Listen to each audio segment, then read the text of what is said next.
A besta é uma personagem que aparece lá no livro de Apocalipse, mais especialmente no capítulo 13, e que, de acordo com esse livro, ela surge da terra, ela tem 2 chifres, ela parece um cordeiro, mas fala como um dragão, e ela exerce autoridade espiritual sobre os moradores da terra. Ela, inclusive, promove o culto a uma besta que aparece antes dela e que saiu do mar. Então, essa besta que sai da terra, não é, de quem nós estamos falando, ela opera sinais, opera prodígios. A Bíblia diz que ela é capaz até de fazer descer fogo do céu diante dos homens.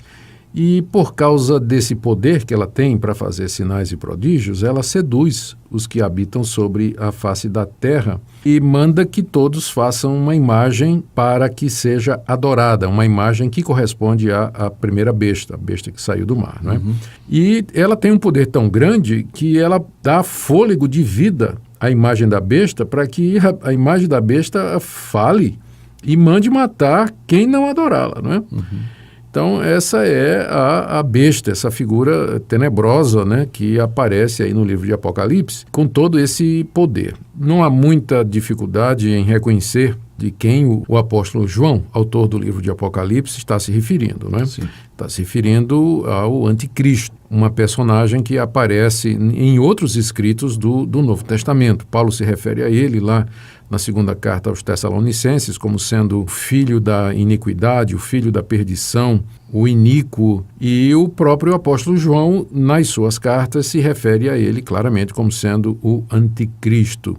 Sim. E é aquela figura que Jesus se refere lá no seu sermão escatológico, em Marcos 13, como sendo o abominável da desolação de que falou o profeta Daniel. Então, a identidade da besta remonta ao livro do profeta Daniel. Sim. E vem sendo historicamente interpretado como sendo essa figura escatológica que está no futuro sombrio da humanidade, que se levantará tomando o lugar de Cristo e se dizendo Deus e fazendo sinais e prodígios, enganando a humanidade inteira, escravizando e subjugando e perseguindo a Igreja de Deus, e que será, no final, com a vinda de Jesus Cristo, destruída completamente pelo poder de Cristo. Aliás, Paulo diz lá na 2 Tessalonicenses que quando Cristo vier, vai destruir o anticristo com o sopro da sua boca. Embora, então, a besta pareça essa figura formidável, terrível, poderosa, mas comparada com Cristo, ela vai ser destruída só pelo assopro de Cristo, como quem sopra uma velinha de bolo de aniversário, né? Cristo vai dar um sopro e vai destruir completamente a besta e o anticristo. Mas está dito lá no livro de Apocalipse, e aqui vem a pergunta, né? É curiosidade de muita gente, a questão da marca, né?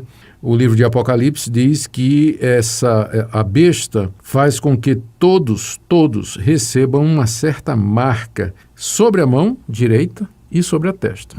E diz mais que essa marca tem o objetivo de liberar as pessoas para comprar e vender. E quem não tiver a marca da besta, não é? Essa marca na mão e na testa não pode vender, não pode comprar, enfim.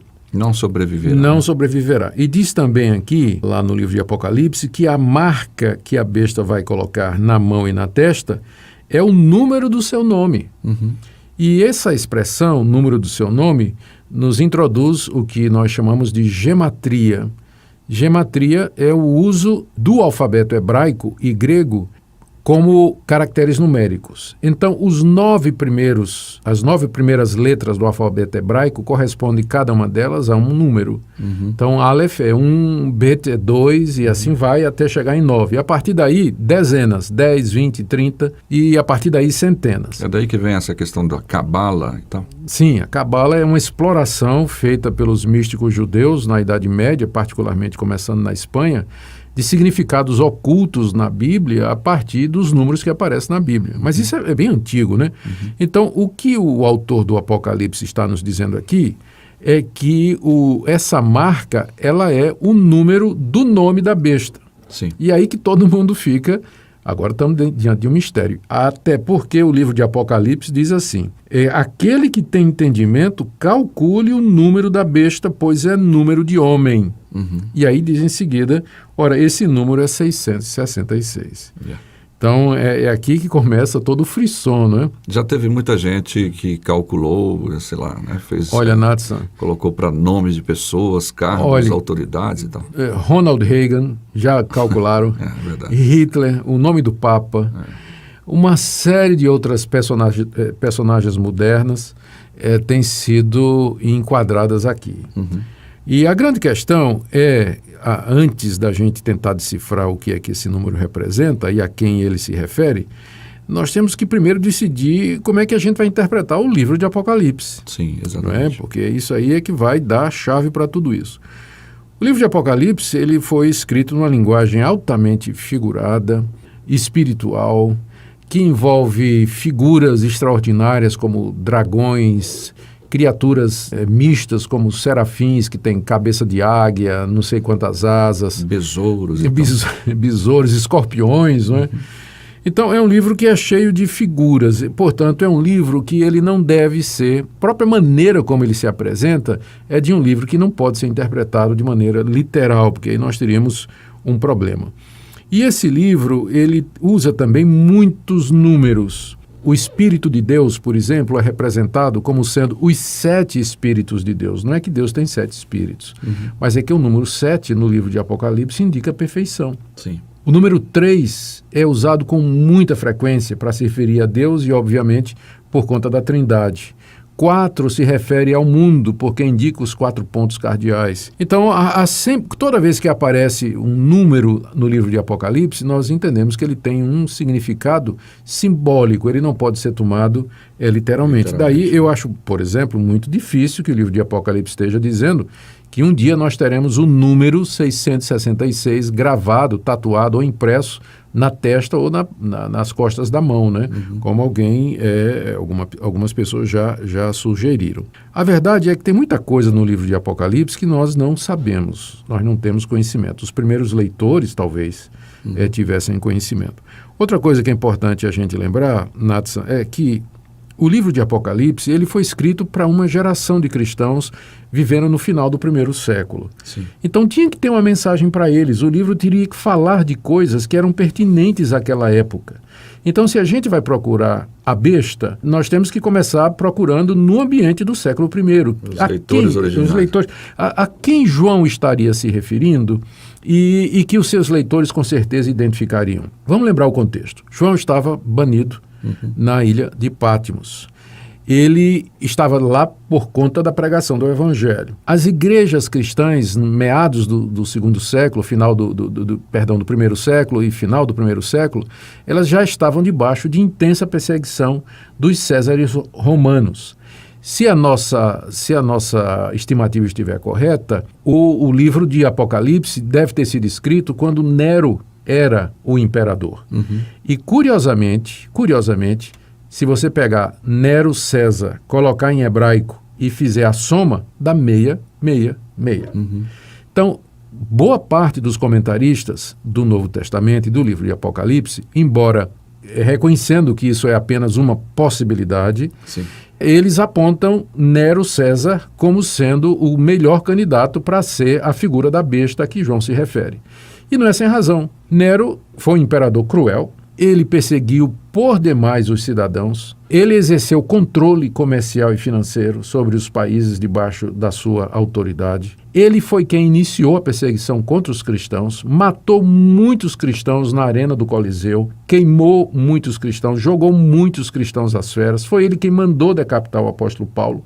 Então, se o livro de Apocalipse tem uma mensagem para os primeiros leitores, o candidato mais provável a ser a besta é o próprio Nero.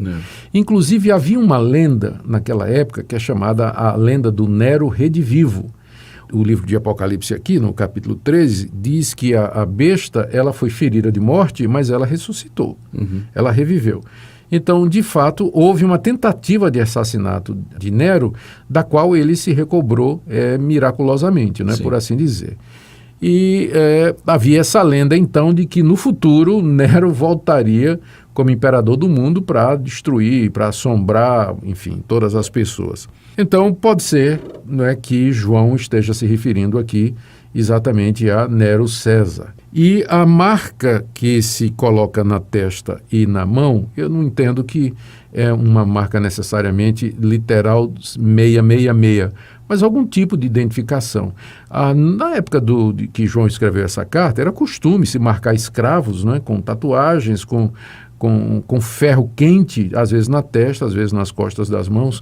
Também adoradores de deuses estranhos, eles costumavam se tatuar com o nome dos seus deuses, exatamente na testa, nas costas das mãos, para dizer que eles pertenciam àquele deus ou que adoravam aquele deus. Então, a interpretação mais provável, eu diria a você, Natsa, é a seguinte: a marca da besta, o número 666, tem primariamente a ver com as perseguições que os cristãos sofreram no primeiro século. Não quer dizer que no futuro não vai se levantar um anticristo. Né? Nero César é apenas um tipo, não é? Uma sombra. Uma sombra do anticristo que haverá de se levantar ainda para dominar sobre o mundo. A marca da besta, se a gente for interpretar com relação ao futuro, ela pode ser simplesmente algum tipo de identificação, ou uma lealdade, ou um selo, alguma coisa que vai identificar aqueles que vão seguir o anticristo, né? Um tipo de compromisso com essa alguma pessoa. coisa. Alguns intérpretes, inclusive, falam de um contrato, de um selo.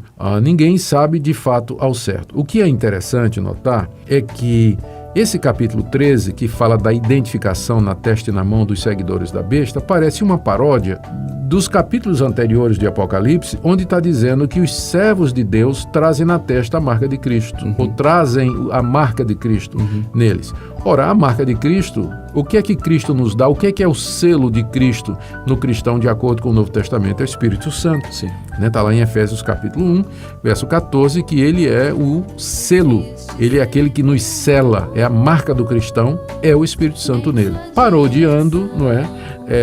O anticristo também vai colocar uma marca identificadora naqueles que são seguidores. Lembrando que Satanás, ele é o macaco de Deus, né? Ele procura imitar Deus em tudo que Deus faz. Essa é a explicação que eu daria para você e para os nossos queridos ouvintes.